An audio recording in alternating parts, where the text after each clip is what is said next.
And so this is a Know Your Rights section for both fair housing and tenant skills. And one of the pieces that I wanted to mention is that we probably have a diverse set of folks here tonight, and with a lot of different interests. And as Corey alluded to, our information is applicable to both tenants and landlords. In fact, one of our key resources, the Definitive Guide to Renting in Vermont, is written in collaboration with the Vermont Landlords Association. And there's information on each page for tenants, for landlords. And it's so great to see, you know, what each have, what the message is for both, you know. I just wanted to point out that this is a general session. We have more, we have classes that go into more depth.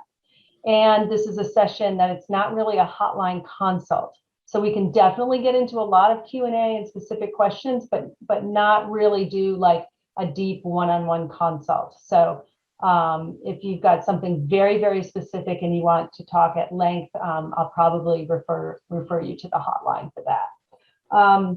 And then, yeah, the presentation should last maybe half an hour or so. We're hoping it'll be interactive. We've got a few interactive pieces in there, and then we'll do the Q&A.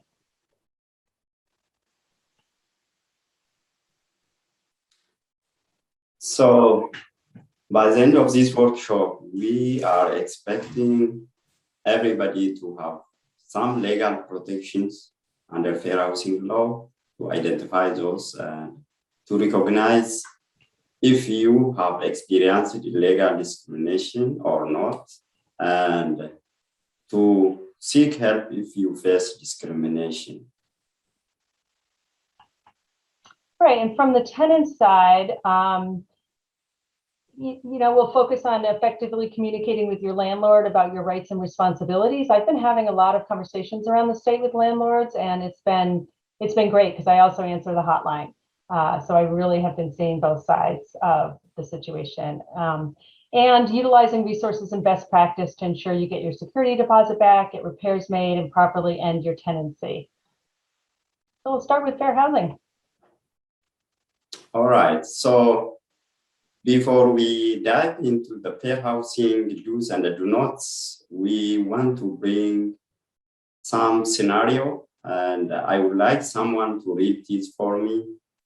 And then if you guys have something to say about it, we can say, otherwise we can come back to it later after learning about fair housing. So Alex calls on an apartment to rent. The landlord agrees to meet him at the apartment, which is just across town, in 15 minutes.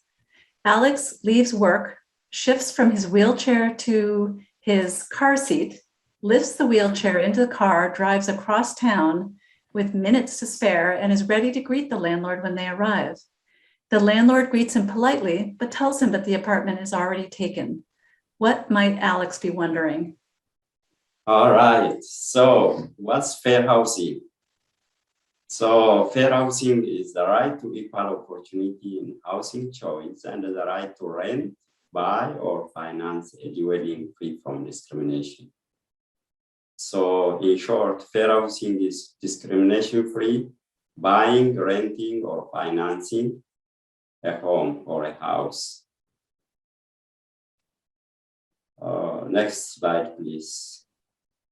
So who are protected and why are they protected? There are two protections, two categories of people who are protected under Fair Housing Act. There are federal protections and state level protections. 7 protected classes under the Fair Housing Act, Federal Fair Housing Act are disability, race, sex, color, national origin, religion, and familial status. And we have 5 under Vermont Protections. The first one is receipt of public assistance, like Section 8. It is illegal to discriminate someone just because they have voucher, gender identity and sexual orientation, marital status, whether you are married or not, age, whether you are young or old, and victims of abuse, sexual assault, stalking. These are 5 categories of people who need affirmative action while buying, renting, or financing house, and discriminating them is illegal. Next slide, please. So, based on the protected classes, the 7 protected classes at federal level and the 5 protected classes at state level, a landlord cannot refuse to rent to them. Landlord cannot offer different terms and conditions. A landlord cannot steer or suggest them different location or different apartment. A landlord cannot say the apartment is unavailable while it is vacant. And a landlord cannot refuse to make reasonable modification and reasonable accommodation for people with disabilities, which we are going to see later. If you guys have any comment or question, you can bring it up anytime. And I don't want to just rush through it. I can pause. And is there any comment or question right now? Okay, renters with disabilities. We are going to see a little bit in detail about disability because more than 50% of housing discrimination comes from people with physical, mental, and emotional disabilities.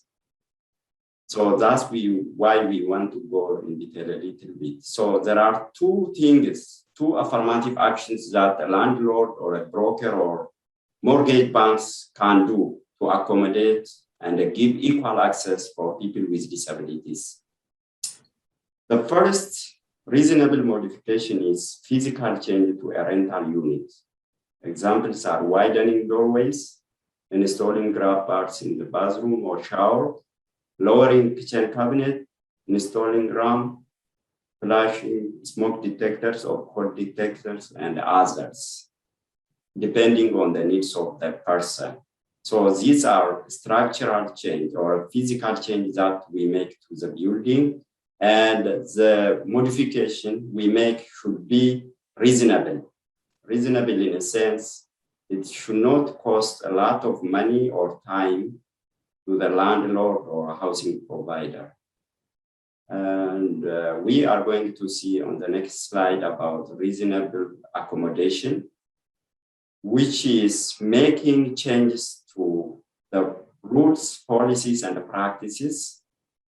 For example, a landlord can have no pet policy, no smoking policy, that is legal discrimination, but a landlord cannot have no assistant animal policy, as long as the person has documents from his doctor or somewhere about the need for assistant animal or emotional animal. Landlord cannot refuse those animals. Mobility and parking assignment, there should be assigned parking for people with physical and mental disabilities. Similar to people with physical, emotional, and mental disabilities, people who are recovering from addiction are also included in the disabilities. So they need reasonable accommodation and a reasonable modification, just like people with physical and mental disabilities. Next slide. All right, so we have seen do's and do nots of fair housing project. If you experience illegal discrimination while buying, renting, or financing your house, these are the resources. The first point of contact is CVOEO, our organization, and the other 2, Vermont Legal Aid and the Vermont Human Rights Commission, they provide with investigation and enforcement of the fair housing violation. If you think you are experiencing illegal housing discrimination. So finally, we will come back to the scenario question. and we will take some time to think about it. Do you guys think this is legal or illegal? Do you think the house is taken in 15 minutes? All right, so we want your say, everybody to say something about this. Or put it in the chat, right, Yeah. Shipra? Huh? We can put it in the chat as well. Okay, yeah. You can copy and paste in the chat, and we can hear from people about their idea. Anyways, to me, this is illegal and this discrimination, I think. What if Alex has no disability? Do you think the house will be taken? Okay. I would be suspicious of discrimination. Okay. Okay. Okay. Okay, I leave this for Corey to facilitate the Q&A for us, please.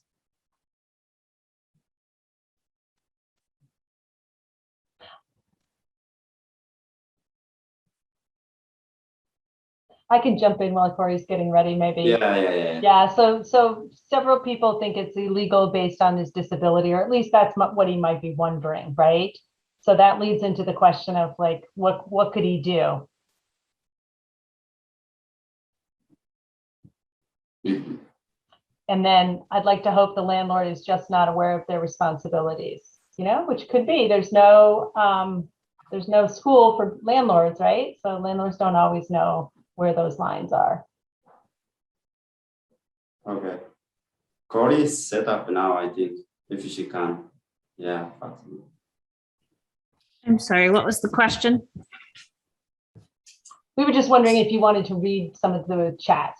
I did a few yes. there, but I think the last one maybe. Right.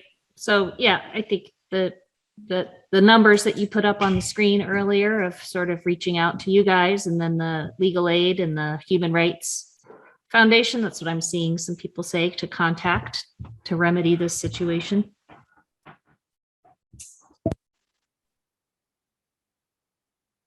Yeah.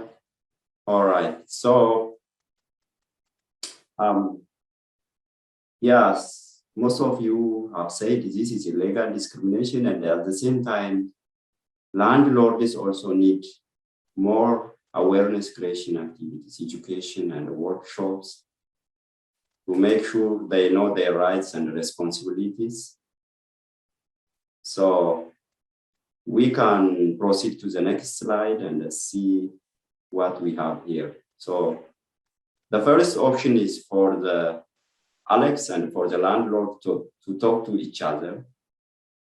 If not, to contact Vermont Legal Aid or Vermont Human Rights Commission and to file a complaint, which is secondary. Our primary goal should be to have a discussion and to communicate with each other and reach agreement. So, yeah, I saw some chat. It's illegal, and at the same time, our communities need more education and awareness. So that's all about fair housing. And if you guys have any other question, put in the chat, and we can come back to it later. Great, thanks, Shifra. And I really like ending with that that example with the first point about talking to your landlord. Almost always, and my colleague Wendy answers the hotline sometimes too, and almost always the first question we have is, have you talked to your landlord yet? And sometimes we really approach questions like the one with Alex with a problem-solving approach. And how can we better understand each other and come to a resolution? And the first step is at least to try talking with your landlord. That doesn't always work, and then you got to take the next step. But it is a first step to at least get clarity. And sometimes the landlord will clarify, and the tenant will feel good about the clarification. They'll get themselves on a path, or sometimes it clarifies that the landlord was intentional, and then it makes it clearer for a tenant to take the next step. So that conversation is just a really, really important step when possible. So these next few slides are going to go into tenants' rights and responsibilities, and it's just a touch, So if you have any questions along the way, just drop them in the chat, and we'll definitely have the Q&A at the end. But I'll start with the basics, which is that the lease is a contract. And in Vermont, oral agreements are legal. We always encourage putting your lease in writing, because that better protects you and the landlord, and it kind of forces that conversation. And at least there's some definitive understanding on both sides. And just like any contract, it's a fee for service. You're paying a fee if you're the tenant, and you're getting the service of a place to rent. And on the landlord side, they're offering something as a service, a place to live, housing, one of the key components to human need, and they're getting the rent, the fee for that. And so on both sides, like any contract, there's rights and responsibilities under tenant landlord law.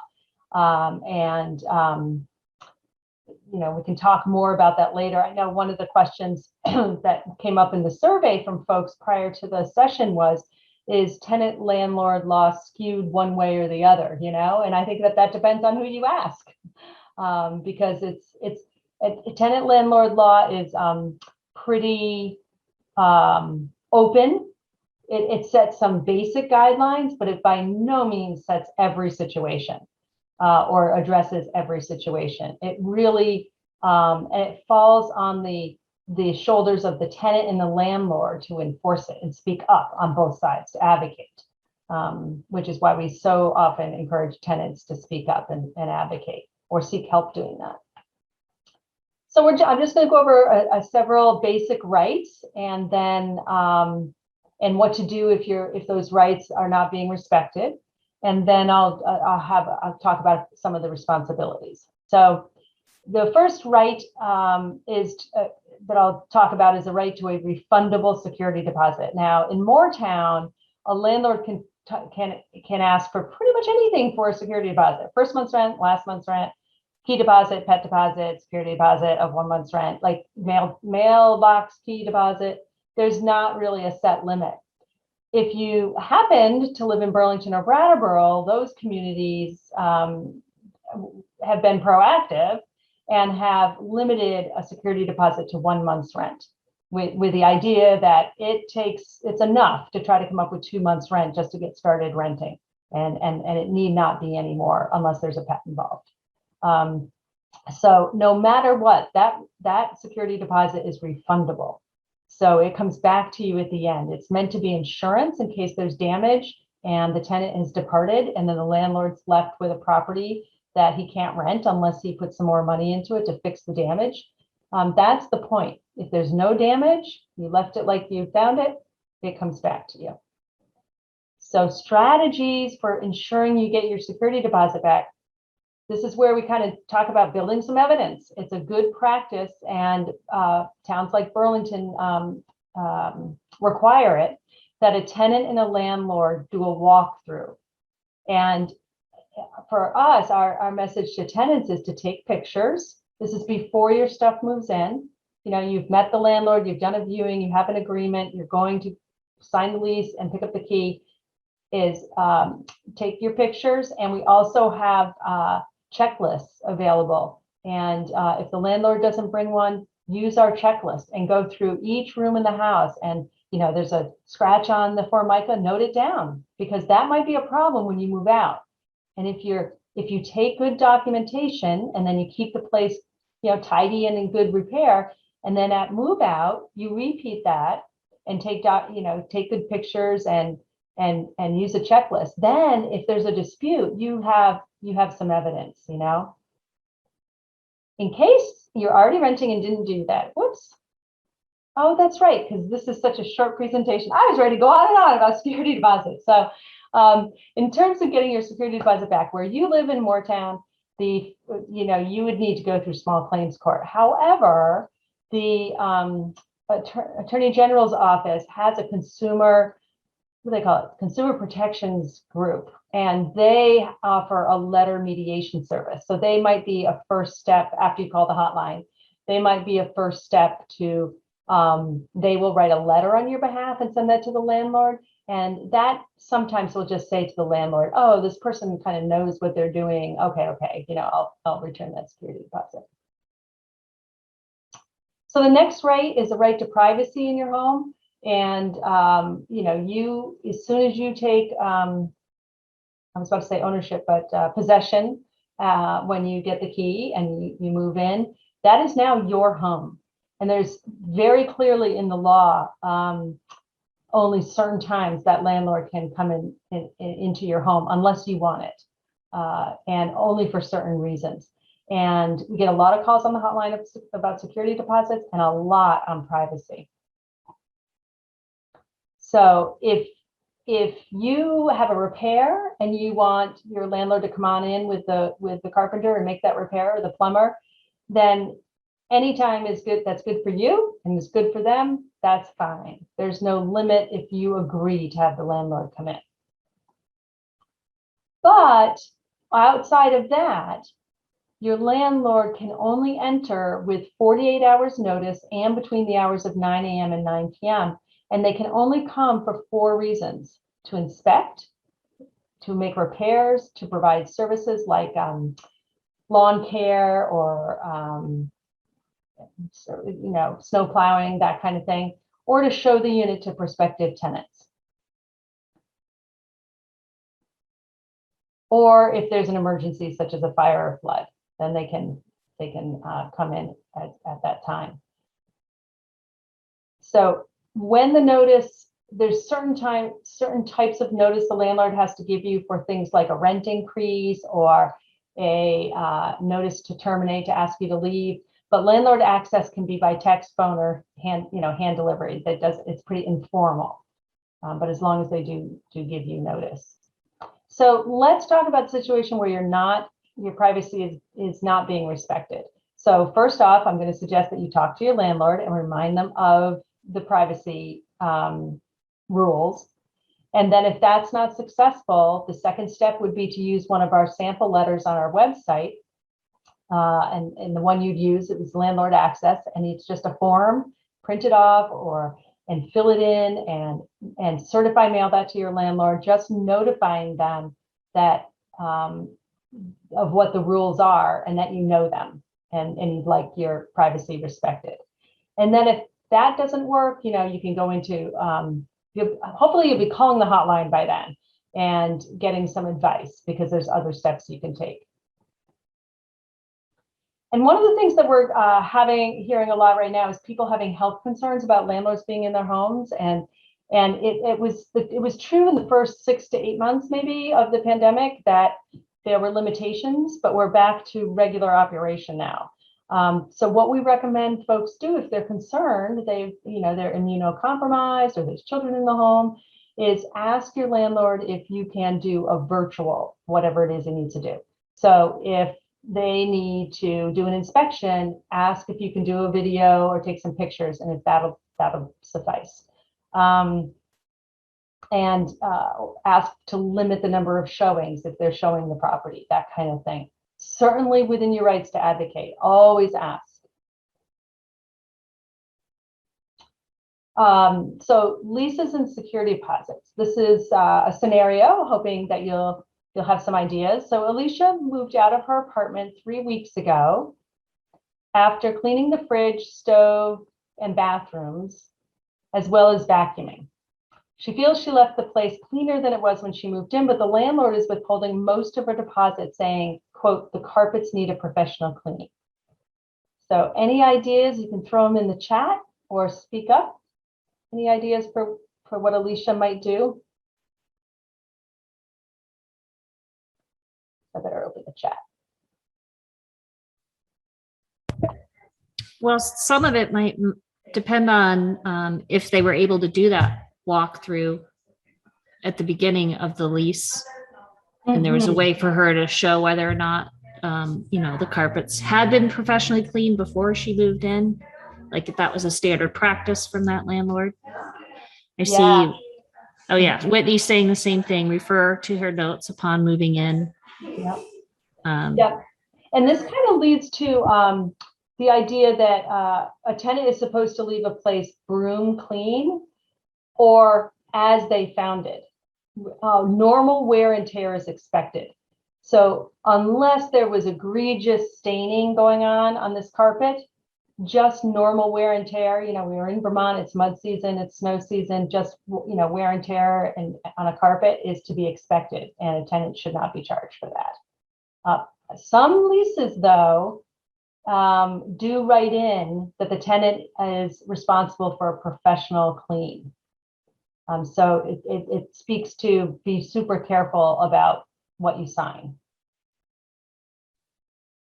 so just to clarify, if the landlord had professionally cleaned the carpets before Alisha moved in, is the expectation she leaves it as she found it, so she would have to get it cleaned, or is it the broom clean standard? Yeah, that's a really interesting thing. And you bring up a question that I took just a couple of weeks ago when I was on the hotline. There was a caller who in the Burlington area who faced that very question. It was reassuring to her that it was professionally cleaned.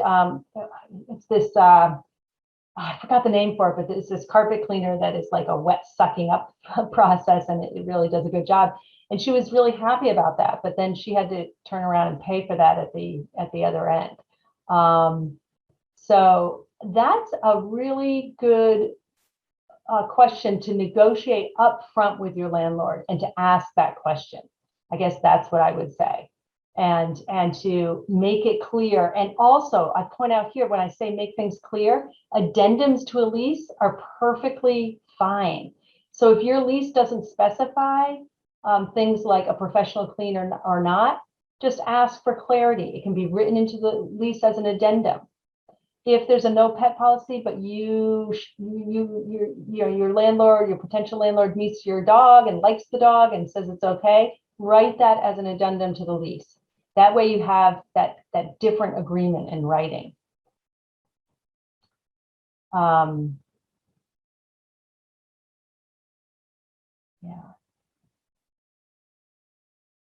So I have a tendency to talk. I'll try to move this along more quickly so we get to the Q&A. I have a tendency to chat on here.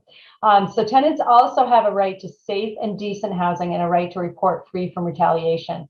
In the law, it's written that, say someone is in a house with poor septic, which is a violation of the Rental Housing Health Code, and they complain to their landlord. Landlord's maybe not attentive enough to it. They then complain to the town health officer to ask for an investigation, and the town health officer comes out. And anytime within 90 days of taking an action such as that, the court would automatically assume that it's retaliation. And it really depends after that. And we would probably advise the person to get legal advice if that happens. And note about repairs, they fall into one of two categories, kind of minor repairs, things like kitchen cabinets, getting loose and the hinges kind of screws working out of the hinges and the cabinets don't close properly, or towel rack falling off the wall, or major code violations. So no matter what, the landlord's always responsible. And I was just talking to a landlord today that just really wants to be responsible for repairs because they want to know that repair is done properly. So notify your landlord in writing, wait 30 days. And if it's a minor repair, there's something called repair and deduct, where you can make the repair yourself, the towel rack, you can replace it, and deduct that from your rent. But you've got to do the process properly, and to do the notification in writing and wait the 30 days. If you don't, that's a cause for eviction because you're not paying your full rent. So it's super careful to call that hotline anytime you're unsure or thinking about not paying the full rent. So that next category of repairs are anything that affects your health and safety. So these are plumbing issues. I've mentioned the septic problem, water issues, structural issues. Fire safety, like malfunctioning or absent, smoke alarm, carbon monoxide detector, or pests, bed bugs, cockroaches. We see it all in Vermont. So the process starts the same. Notify the landlord in writing, and then if nothing, after a reasonable time, and reasonable depends on how bad things are, you have a right to call your town health officer and ask for an inspection, and they'll come out and do a full inspection, and they're kind of meant to be your, on your side to get that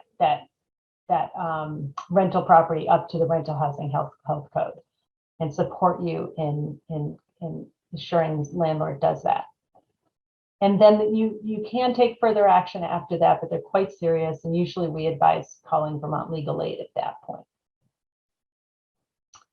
And remember when I talked about notice for landlord access, it can just be pretty casual text, phone call, that kind of thing.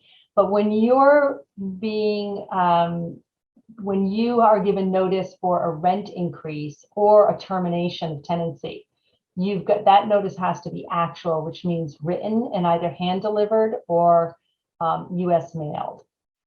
Many calls on the hotline. Oh, my landlord just called and said, he's given me 30 days notice. That's not actual notice. You have not been given notice. Notice time periods start after you've been given the actual proper notice. And if you're at all unsure, give us a call. There's a question about if there's a list of major or minor repairs and violations anywhere, like how do you know whether something's major or minor? Yeah, I'll refer you to our website, and that we, on the website, the Rental Housing Health Code is a clickable link there. And it's pretty basic. It's not, I would not encourage anyone to go through the fire safety manual. That is a nightmare, and you should just call us if you have any questions about fire safety. But the basic Rental Housing Health Code is right there. It's pretty approachable, readable, and you can check, So if you have a drippy faucet, it's not in the Rental Housing Health Code. You've got a lack of water, that's a Rental Housing Health Code. Your water is not potable, that's a problem. So I would refer you to the Rental Housing Health Code, and I can, maybe when Shifra is talking in a minute, I can put that link back in again and point to that. Good question, super good question. Okay, so I included this slide because there was a question from the survey, and somebody had a question about how eviction processes. So I'll just give a rundown of this. So in Vermont, 70% of evictions are due to non-payment of rent, and it's that's a pretty high number, and no other reason stated. So I tend to focus the eviction process on what happens when someone hasn't paid their rent. And the first step is they'll receive a written 14-day notice of termination for cause, and they'll list for non-payment of rent. The tenant then should not move out. This is the first step of the process. The tenant should try to find the money to pay the rent. Should go to their local community action office and probably call Vermont Legal Aid at this point. Your local community action office, which I'm thinking where you are should be Capstone. Maybe Wendy can verify that for me. Yes, it would be Capstone. We actually also have a great local organization called the Mad River Valley Community Foundation, and they do a lot of that stopgap help, emergency funding kind of support. That's really good to know, and maybe I'll follow up with you, Corey, and make sure we get their contact information, because we do try to, especially for the hotline, referring people. I should say that the main person on the hotline is our colleague, Madeline. She's been doing it for 8 years, and she has got a wealth of knowledge about everywhere in Vermont. So even if I don't know it, she probably does. The reason I emphasize getting resources, finding resources to help with that back payment of rent is that is at any time in this process, if the eviction was for non-payment of rent, if you pay the rent, the eviction process stops, goes away, clears up. So it's really important to take that step to try to find the the back rent.